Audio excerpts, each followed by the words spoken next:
Na falta de uma legislação específica, geralmente a escolha pelo uso ou não das algemas fica a cargo do agente que efetua a prisão. A discussão sobre quando e como este equipamento deve ser utilizado, você confere agora na reportagem de Eduardo Júnior. Por trás da cena de uma pessoa algemada, duas abordagens sobre o uso desse equipamento se chocam. De um lado, a garantia da segurança. Do outro, violação dos direitos humanos. Dois pontos ligados dentro do assunto, tal como as pulseiras das algemas. Ela é o equipamento obrigatório das polícias militares utilizado para imobilizar o cidadão infrator, principalmente aqueles mais agressivos, e trazer segurança para o policial militar. O equipamento foi incorporado à rotina policial como auxiliar na garantia da segurança. Nós temos a súmula vinculante de 2000 do Supremo Tribunal Federal, que inclusive reza sobre esse tipo de algemação, e disse que a algemação é feita no cidadão infrator que oferece mais risco para o policial militar. Aquele cidadão infrator que não oferece risco, ele deve ser conduzido sem algema. No ano de 2008, o STF promoveu uma sessão na qual restringiu o uso das algemas.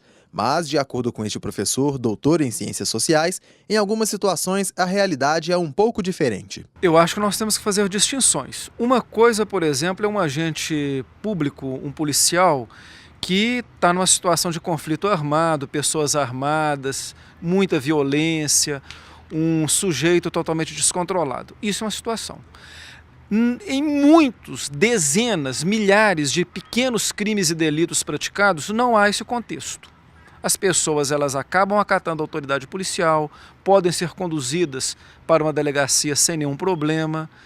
Então, se nós trabalharmos a partir do princípio da dignidade da pessoa, da garantia dos direitos, há que se ter uma distinção.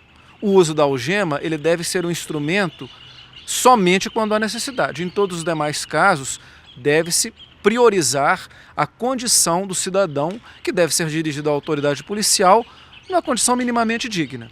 Então eu acho que o princípio não pode que todo cidadão é perigoso. É previsto na Constituição brasileira o princípio da presunção de inocência.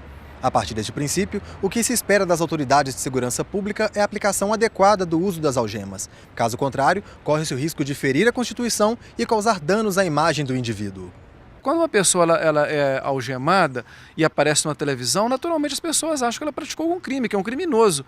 Acontece que a justiça ainda não pronunciou sobre isso. E se essa pessoa não tiver feito absolutamente nada?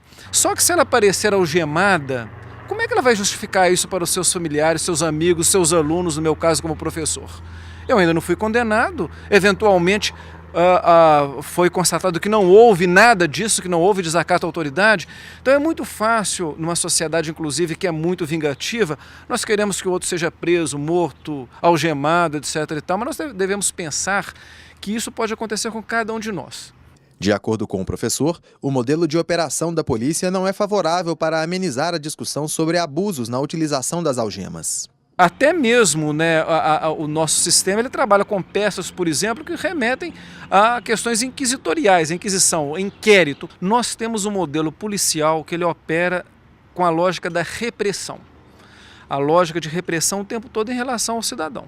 Não é uma lógica de garantia dos direitos. Nas sociedades democráticas, as polícias trabalham primeiro na perspectiva da garantia dos direitos e depois, eventualmente, na sanção, na ação de repressão, quando isso requer ações desse formato. O nosso modelo é diferente. Contar com uma atuação mais rígida das forças de segurança é algo necessário em alguns momentos. A diferença entre o serviço bem prestado e o abuso pode estar na preparação do policial. Polícia Militar, como profissional que é, hoje a gente vem trabalhando bem em cima disso aí, respeitando os direitos de todas as pessoas, sem causar nenhum transtorno, nenhum constrangimento legal ou ilegal no cidadão infrator e fazendo treinamentos constantes para que isso não aconteça. O que a sociedade espera é que o uso das algemas e a prestação dos serviços de segurança pública não transformem em agressor quem deveria figurar como vítima.